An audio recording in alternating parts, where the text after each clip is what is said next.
নমস্কার, দিনবার্তায় আপনাদের স্বাগত। এই মুহূর্তে বিশেষ নিবেদন নিয়ে আমি জয়দীপ।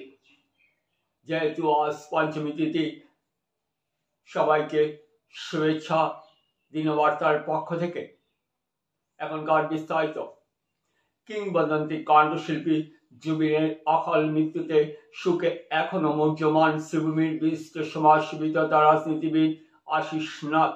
প্রতিটি মুহূর্ত জুবিনের সঙ্গে জীবনের কথা মনে করিয়ে দিয়ে থাকে।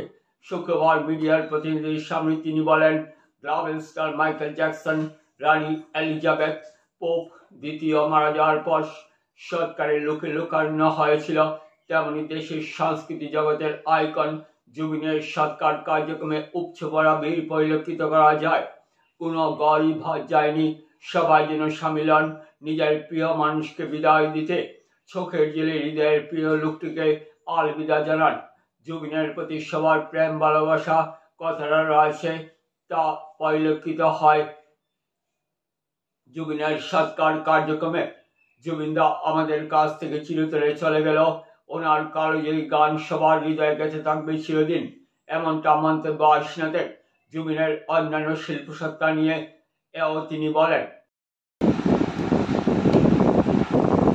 কিংবদন্তি কণ্ঠশিল্পী, অসমের সম্পদ জুবিন গার্গ অকাল মৃত্যু হলো এক দুর্ভাগ্যজনক ঘটনা। কেউ মানতে পারছে না জুবিনের মৃত্যু।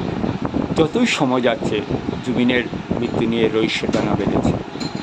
যেহেতু আপনি জুবিনের একজন প্রেমিক ছিলেন, জুবিন প্রেমিক, কী প্রতিক্রিয়া ব্যক্ত করবেন আমাদের কাছে?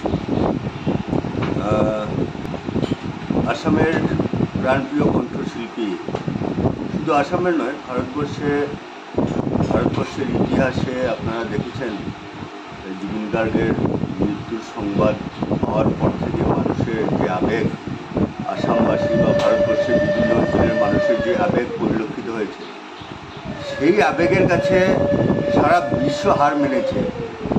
আজকে দেখুন, অনেকে সোশ্যাল মিডিয়াতে দেখেছি আমরা যে মাইকেল জ্যাকসনের অন্ত্যেষ্টিক্রিয়াতে বা মৃত্যু সংবাদ পাওয়ার পরে মানে সবচেয়ে বৃহৎ মানুষ জড়ো হয়েছিলেন। দ্বিতীয়ত রানী এলিজাবেথ ইউনাইটেড কিংডমের রানী ছিলেন। পোপ, দ্বিতীয় পোপ, যিনি খ্রিস্ট ধর্মের গুরু ছিলেন, ওদেরকে প্রথম, দ্বিতীয়, তৃতীয় স্থানে নেওয়া হয়েছিল এবং জুবিন গার্গকে চতুর্থ স্থানে, মানে জুবিন গার্গের অন্ত্যেষ্টিক্রিয়া বা মৃত্যুর সংবাদ পেয়ে যে মানুষগুলো জড়ো হয়েছিলেন উনাকে চতুর্থ স্থানে দেওয়া হয়েছিল। কিন্তু আমি মনে করব আসামের মতো একটা প্রত্যন্ত রাজ্য থেকে যে মাটির মানুষ, যে জীবপ্রেমী, যে উদ্ভিদ প্রেমী, মানুষপ্রেমী মানুষ আজকে কণ্ঠশিল্পী হিসাবে ভারতবর্ষে একটা সুনাম অর্জন করেছে।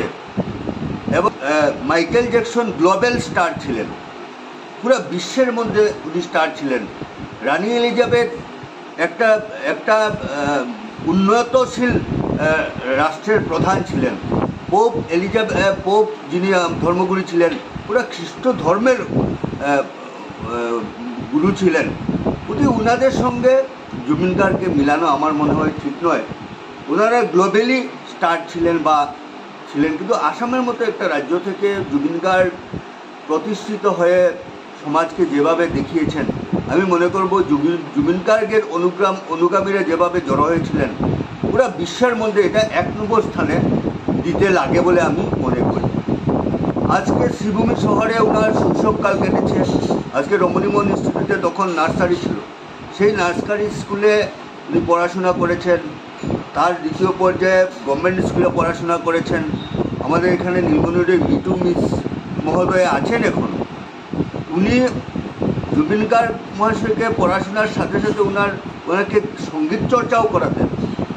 তো এই যে শ্রীভূমি শহরের প্রতি যে জুবিন গার্গের আবেগ, বাঙালির প্রতি যে জুবিন গার্গের আবেগ, ইভেন সিলেটির প্রতি যে জুবিন গার্গের আবেগ, সেই আবেগের বিপরীতে আমি শ্রদ্ধা জানানোর ভাষা প্রাণ ভরা ভালোবাসা জানানোর ভাষা আমার কাছে নেই। আমি ভগবানের কাছে প্রার্থনা করব যে জুবিন গার্গের মতো আরও কিছু ছেলে যাতে এই আসামে জন্ম নেয় এবং আমাদের শিমুলির মাটিতে জন্ম নিয়ে আমাদের মাটিকে যাতে আরও উর্বর করে এবং জনসমাজকে দেখিয়ে দেয় যে এই মনের মানুষ থাকলে পরে এইরকম একজনের অন্ত্যেষ্টিক্রিয়ায় বা মৃত্যু সংবাদে এত মানুষ জড়িত হতে পারে। আমি আবারও ভগবানের কাছে প্রার্থনা করি জুবিনদা যাতে আমাদের আসামে আরও কয়েকজন জুবিনদা আগামীতে জন্ম হয় এবং আমাদেরকে সেই আদর্শে অনুপ্রাণিত করে। সঙ্গে আমি আমাদের শারদীয় দুর্গোৎসবের